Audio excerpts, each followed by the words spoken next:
नमस्कार विद्यार्थियों, बीए द्वितीय वर्ष भूगोल की कक्षा में आपका स्वागत है।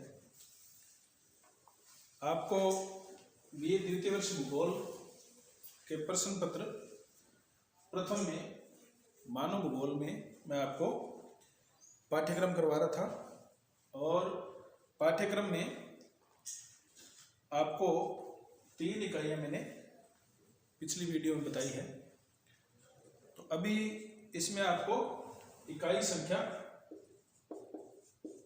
4, इकाई 4 में क्या है? जनसंख्या का वितरण। जनसंख्या का वितरण। जनसंख्या का वितरण प्रारूप। जनसंख्या आपको पता है, जितनी भी जनसंख्या एक पर्टिकुलर किसी एरिया में रहती है, यूं देखा जाए तो कितने वर्ग किलोमीटर में कितने लोग निवास करते हैं, वह जनसंख्या का वितरण माना जाएगा। 1 किलोमीटर में मान लो प्रति किलोमीटर में 120 लोग निवास कर रहे हो, 150 लोग निवास कर रहे हो, 400 लोग निवास कर रहे हो, वह उसका वितरण का प्रारूप आ जाएगा। अब आगे इसमें है स्थानिक वितरण को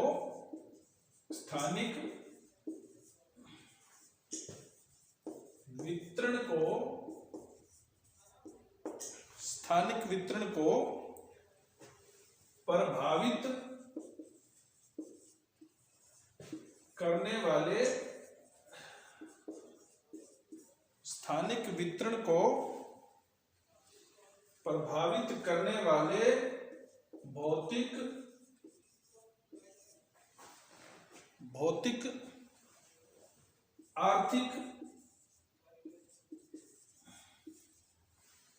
आर्थिक तथा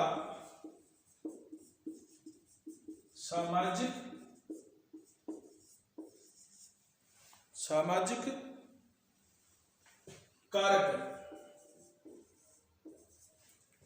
अब देखिए, जनसंख्या किसी एक पर्टिकुलर स्थान की जनसंख्या प्रभावित कैसे होगी? मान लो वहां पर अधिक जनसंख्या है, अधिक लोग निवास कर रहे हैं। क्यों कर रहे हैं? कारण क्या है? कारक क्या है? तो जो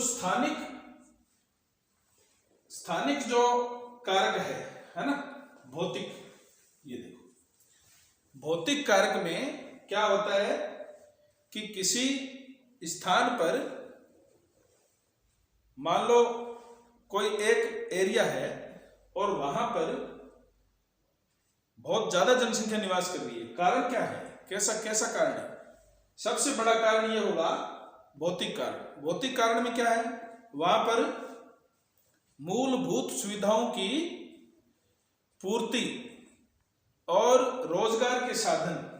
अगर वहां पर मूलभूत सुविधाओं की पूर्ति हो और आर्थिक यानी रोजगार हो, उनको काम मिले और वो काम के साथ साथ अन्य अपनी जरूरतें जो उनके पास शिक्षा, स्वास्थ्य, रोजगार है ना, ये तमाम चीजें अगर उनके पास होगी तो वो सारी भौतिक आर्थिक क्रियाओं में शामिल होगी।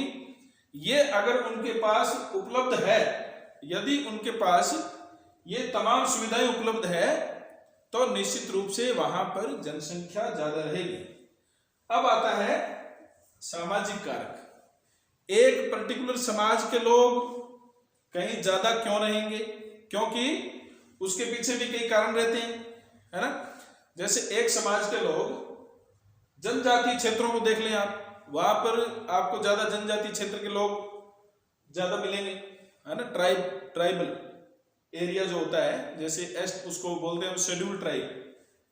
तो ऐसे लोग सामाजिक रूप से एक दूसरे को देख करके उनके रीति रिवाज, उनके परिवार के आपस में तालमेल, उनका आना जाना, उनकी तमाम बातों को ध्यान में रखते हुए सामाजिक जो कारक है वो भी जनसंख्या को अधिक, जनाधिक्य या जनसंख्या न्यून जनसंख्या, कम जनसंख्या, ज्यादा जनसंख्या, ये सभी जो कारक हैं ये सामाजिक कारक, आर्थिक कारक और अन्य जो भौतिक कारक और मूलभूत सुविधाएं जो एक पर्टिकुलर जनसंख्या के लिए आवश्यकता होती है, एक परिवार के लिए जो जरूरत होती है, अगर वो जरूरत पूरी होगी तो निश्चित रूप से जनसंख्या प्रभावित होगी।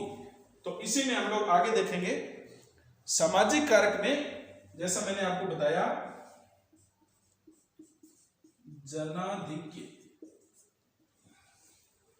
जनाधिक्य कोमा जनाभाव और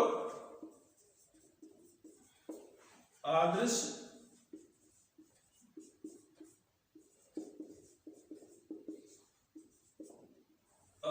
जनसंख्या की अवधारणा। ठीक है, अब क्या है, इन तमाम कारणों के ऊपर ये डिपेंड करेगा, इन सभी कारणों के ऊपर ये निर्भर करेगा कि जनाधिक्य, जनसंख्या अधिक है, जनाभाव, जनसंख्या का अभाव है। क्यों अभाव है? मूलभूत सुविधाएं नहीं हो, सामाजिक सरोकार नहीं है, हमारे पास आर्थिक गतिविधियां, हमारे जो परिवारों की मूलभूत सुविधाएं पूरी नहीं हो रही हो, तो वहां पर जनाभाव, जनसंख्या का अभाव रहेगा। जहां जनसंख्या अधिक होगी, जनसंख्या अधिक बसने के कारण आर्थिक, सामाजिक और मूलभूत निश्चित रूप से रहेंगे।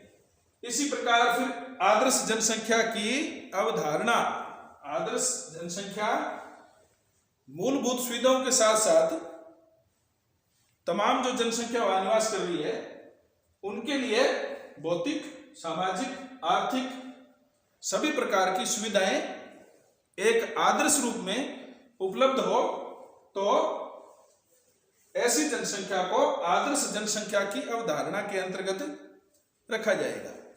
इसी में आगे चलते हैं। शून्य जनसंख्या क्या होता है? शून्य जनसंख्या वृद्धि।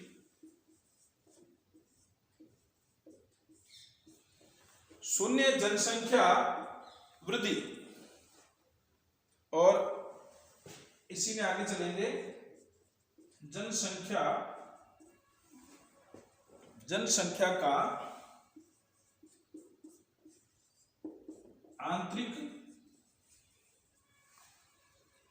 आंतरिक एवं अंतरराष्ट्रीय, जनसंख्या का आंतरिक एवं अंतरराष्ट्रीय स्थानांतरण। जनसंख्या अधिक होने के ये भी कारण मूल रूप से रहते हैं, जैसे जनसंख्या, शून्य जनसंख्या होना, कहीं जनसंख्या बिल्कुल नहीं होना,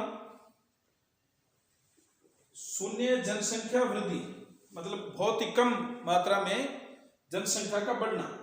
इसी में आगे चलेंगे जनसंख्या का आंतरिक एवं अंतरराष्ट्रीय स्थानांतरण। किसी जनसंख्या का स्थानीय स्तर पे मान लो जिले से जिले में चले जाए, एक कोई किसी गांव के अंदर जनसंख्या या लोग रह रहे हैं और गांव से ठीक 15, 20, 25 किलोमीटर या कहीं अन्यत्र स्थान पर कोई रोजगार के साधन उपलब्ध हो गए हैं, क्या होगा? वहां से जनसंख्या स्थानांतरित होकर के उस जगह पर चली जाएगी और उस जगह पर जाने के बाद में वो लोग वहां पर रोजगार के साधन उपलब्ध हो जाएंगे। उनके उपलब्ध होने के बाद में वो जनसंख्या वहां जाकर के निवास करने लग जाएगी, वो स्थानांतरित जनसंख्या हो जाएगी।